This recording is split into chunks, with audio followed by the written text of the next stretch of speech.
നമ്മൾ ഇന്ന് കേൾക്കാൻ പോകുന്നത് ജോർജ് മുള്ളറിന്റെ ജീവിതത്തെക്കുറിച്ചാണ്. 1805 AD ഏകദേശം 200 വർഷങ്ങൾക്ക് മുൻപ് ജർമ്മനിയിലാണ് അദ്ദേഹം ജനിച്ചത്. 10 വയസ്സ് തികഞ്ഞപ്പോൾ തന്നെ മുള്ളർ മോഷ്ടിക്കുവാനും നുണകൾ പറയുവാനും തുടങ്ങിയിരുന്നു. മോഷ്ടിച്ച പണം മുള്ളർ ഉപയോഗിച്ചത് മദ്യപാനത്തിനും ചൂതാട്ടത്തിനും വേണ്ടിയായിരുന്നു. തന്റെ അമ്മ മരണക്കിടക്കയിൽ കിടക്കുമ്പോഴും അവൻ കൂട്ടുകാരോടൊത്ത് മദ്യപാനത്തിലും ചൂതാട്ടത്തിന്റെ ലഹരിയിലുമായിരുന്നു. ഇത് ഇത്രയും കേൾക്കുമ്പോൾ നമ്മിൽ ചിലരെങ്കിലും ചിന്തിച്ചിട്ടുണ്ടാകാം, മുള്ളറിന്റെ തുടർന്നുള്ള ജീവിതം പ്രതീക്ഷകളൊന്നുമില്ലാതെ ഇരുട്ടിൽ അസ്തമിക്കുമെന്ന്. എന്നാൽ സർവശക്തനായ ദൈവത്തിന് അവനെ കൊണ്ട് വലിയൊരു പദ്ധതി ഉണ്ടായിരുന്നു. ജീവിതത്തിന്റെ ഇരുളിൽ കഴിഞ്ഞ അവനെക്കുറിച്ചൊരു ദൈവിക കരുതലുണ്ടായിരുന്നു. മുള്ളറിന്റെ പിതാവ് അവനെ ഒരു ബൈബിൾ കോളേജിൽ ചേർത്തു. അവൻ പതിവായി ബൈബിൾ വായിക്കുവാൻ തുടങ്ങി. ഒരു ദിവസം അവൻ ബൈബിൾ വായിക്കുന്ന സമയത്ത് തന്നെ ഒരുപാട് സ്നേഹിക്കുകയും കരുതുകയും ചെയ്യുന്ന ദൈവത്തെക്കുറിച്ച് ചിന്തിക്കുവാൻ ഇടയായി. വലിയവനായ ദൈവത്തെക്കുറിച്ചുള്ള ആ തിരിച്ചറിവ് അവന്റെ ജീവിതത്തിൽ വലിയ മാറ്റത്തിന് കാരണമായി തീർന്നു. ബൈബിൾ കോളേജ് പഠനത്തിന് ശേഷം മുള്ളർ ഇംഗ്ലണ്ടിലേക്ക് പുറപ്പെട്ടു. അവിടെ വെച്ച് അദ്ദേഹം മേരി എന്ന യുവതിയെ കണ്ടുമുട്ടുകയും ജീവിത സഖിയായി സ്വീകരിക്കുകയും ചെയ്തു. ഇംഗ്ലണ്ടിൽ ആ സമയം അനേകം കുഞ്ഞുങ്ങൾ തെരുവോരങ്ങളിൽ അനാഥരായി കഴിയുന്നുണ്ടായിരുന്നു. ഈ കുഞ്ഞുങ്ങൾ ഒരു നേരത്തെ വിശപ്പടക്കുവാൻ മറ്റു മാർഗങ്ങളില്ലാതെ മോഷ്ടിക്കുവാനും ആഹാര സാധനങ്ങൾ തട്ടിപ്പറിക്കുവാനും തുടങ്ങി.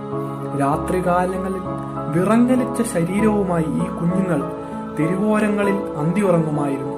എന്നാൽ കനിവിന്റെ ഒരംശം പോലും അവരെ തേടിയെത്തിയിരുന്നില്ല. മുള്ളർ ഈ കുഞ്ഞുങ്ങളെ കാണുവാനിടയായി.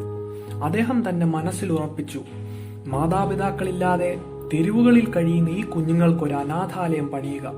അദ്ദേഹം ഇപ്രകാരം പറഞ്ഞു: ഈ കുഞ്ഞുങ്ങളുടെ ഭൂതകാലം എനിക്ക് പ്രശ്നമല്ല, ഇവരെല്ലാവരെയും ഞാൻ സംരക്ഷിക്കും, സ്വീകരിക്കുകയും ചെയ്യും. കൂടാതെ അദ്ദേഹം ദൈവത്തിൽ വിശ്വസിച്ച് ഇപ്രകാരം പറഞ്ഞു: അനാഥാലയത്തിന്റെ പേരിൽ ആരുടെയും മുൻപിൽ പോകുകയോ പണം ചോദിക്കുകയോ ഇല്ല. അതിന്റെ പിന്നിലെ കാരണം അദ്ദേഹം ഇപ്രകാരം പറഞ്ഞു: ഇത് ദൈവത്തിന്റെ വേലയാണെങ്കിൽ ദൈവം ഇതിനുവേണ്ടി കരുതിക്കൊള്ളും.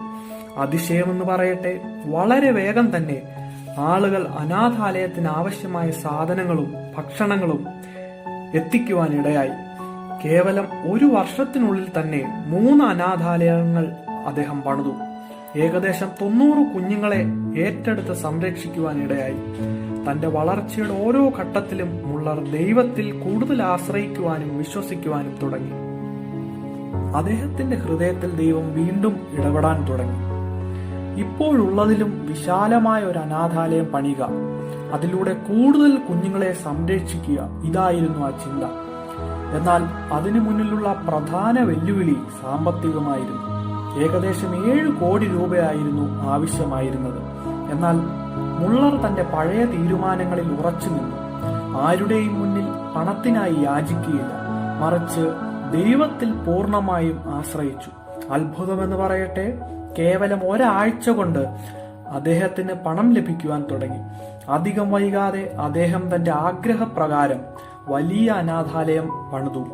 ഒരേ സമയം 300 കുഞ്ഞുങ്ങളെ സംരക്ഷിക്കുവാൻ ഇടയായി. പിന്നീടുള്ള 21 വർഷം കൊണ്ട് മുള്ളർ 4 വലിയ അനാഥാലയം പണിതു. ഏകദേശം 2000 കുഞ്ഞുങ്ങൾക്ക് അഭയം നൽകി.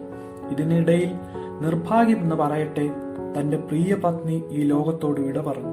എന്നാൽ ഇതൊന്നും തന്നെ തന്റെ ലക്ഷ്യങ്ങളിൽ നിന്നും അദ്ദേഹത്തെ പുറകോട്ട് വലിച്ചില്ല. പിന്നീട് അദ്ദേഹം സൂസന്ന എന്ന മറ്റൊരു സ്ത്രീയെ വിവാഹം ചെയ്തു. അതിനുശേഷം അവർ ഒരുമിച്ച് അനേകം രാജ്യങ്ങളിലും ദേശങ്ങളിലും ദൈവവചനവുമായി കടന്നുപോയി. അദ്ദേഹത്തിന്റെ ജീവിതം പരിശോധിച്ചാൽ ഏകദേശം 10,000 കുഞ്ഞുങ്ങളെ സംരക്ഷിക്കുവാൻ ദൈവകൃപയാൽ അദ്ദേഹത്തിന് സാധിച്ചു. നോക്കുക, ആരായിരുന്നു ജോർജ് മുള്ളർ? കള്ളൻ, നുണയൻ, മദ്യപാനി എന്നീ പേര് കേട്ടവനായിരുന്നു. ഒരു പ്രതീക്ഷയും ഇല്ല എന്ന് ലോകം വിധിയെഴുതി.